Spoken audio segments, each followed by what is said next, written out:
रोहित पवार यांच्या आई सुनंदा पवार आपल्या बरोबर आहेत. आज या ठिकाणी महिलांचा मोठा मेळावा झाला. वहिनी काय सांगाल, आज मोठ्या पद्धतीने या ठिकाणी संपूर्ण महिलांचं आयोजन आपण केलं होतं महिला मेळाव्यात. एकतर माझी खूप 8-10 दिवसाचं नियोजन आहे आपल्या महिला मेळाव्याचा आणि हा एक राजकीय कारणासाठी घेतलेला महिला मेळावा आहे.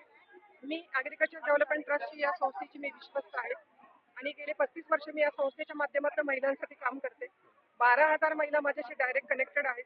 आपण त्यांना अर्थसहाय्य करणं, त्यांना उभा करणं, उद्योग व्यवसायात मार्गदर्शन करणं, छोट्या छोट्या अडचणीमध्ये लक्ष घालणं ही कामं आपण करतो.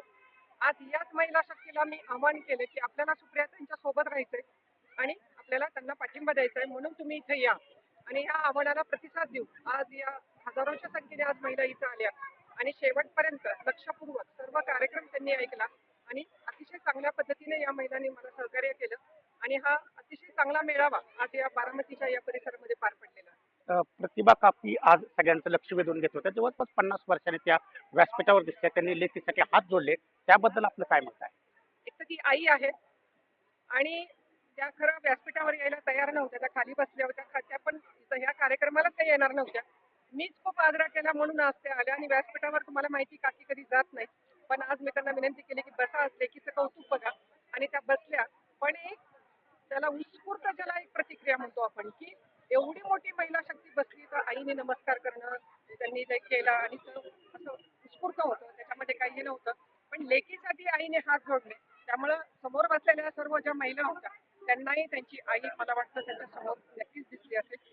त्यामुळं तो तर आईची जबाबदारी आहे. ते आता कित्येक वर्षाच्या प्रचारात नसतात काकी, नाही तर माझं लग्न झालंय तेव्हा आम्ही एकत्र प्रचार करायचो, साहेबांचा असेल किंवा यांचा असेल. त्यामुळे काकी व्यासपीठावर येणं हा त्यांच्या मुलीसाठी आशीर्वाद आहे. अजितदादांचं एक वक्तव्य आहे. त्या वक्तव्यामुळे संपूर्ण मतदारसंघामध्ये चर्चा सुरू आहे की तुम्ही त्यांच्या थोरल्या वहिनी आहात. त्याबद्दल आपलं काय मत आहे? एकतर त्यांनी माझा पात्रतेचा विषय काढला की ज्याची पात्रता नाही त्याच्यावरती मला बोलायचं नाही.